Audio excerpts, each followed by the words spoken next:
একটা কথা শুনে রাগ করো না, বরং মাথা ঠান্ডা রেখে নিজেকে যাচাই করে দেখো। আমরা অনেকেই মুসলিম, নামাজকে জেনে বুঝে ফরজ মনে করি, তাও দেখা যায় অনেকেই নামাজ পড়ে না। কেউ বলে সময় হয় না, মন লাগে না, গুনাহ বেশি হয়ে গেছে, পরে পড়ব।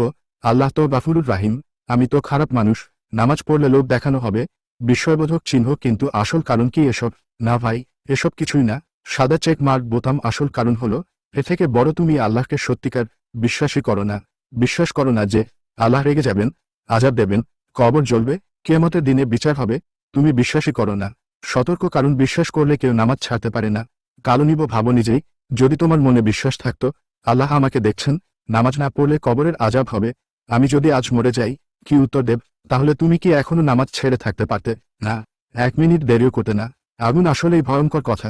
এ থেকে বড় তোমার নাম মুসলিম, তুমি বিশ্বাস করো যে আল্লাহ আছেন, কিন্তু নামাজ পড়ো না। তার মানে হলো তুমি বিশ্বাস করো না আল্লাহর হুকুমে, বিচার দিবসে, আযাবে।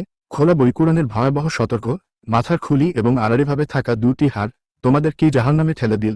তারা বলবে আমরা নামাজ পড়তাম না। খোলা বই সূরা মুদ্দাশির 42-43। মস্তিষ্ক, এবার নিজেকে জিজ্ঞাসা করো, এর থেকে বড় নামাজ না পড়ার আসল কারণ কি? সময় নেই, নাকি আল্লাহর ভয়?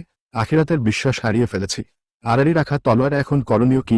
সাদা চেক মার্ক বোতাম নিজেকে ফিরিয়ে আনো। সাদা চেক মার্ক বোতাম সত্যিকার ঈমান জাগাও। সাদা চেক মার্ক বোতাম আজই তওবা করে নামাজ শুরু করো, কারণ মৃত্যু দূরে না, কাছে। আর কবরের আযাব রেহাই দেবে না তোমার ব্যস্ততা। লাউডস্পিকার শেষ কথা, এ থেকে বড় যদি আল্লাহর আযাবকে ভয় পেতে, তাহলে এক ওয়াক্ত নামাজও ছেড়ে যেতে না।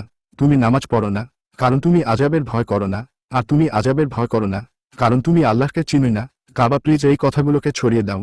হয়তো কারো অন্তর কেঁপে উঠবে, কেউ ফিরবে নামাজে, আর সেই নেকির হিসেব তোমার আমলনামায়ও উঠবে ইনশাআল্লাহ।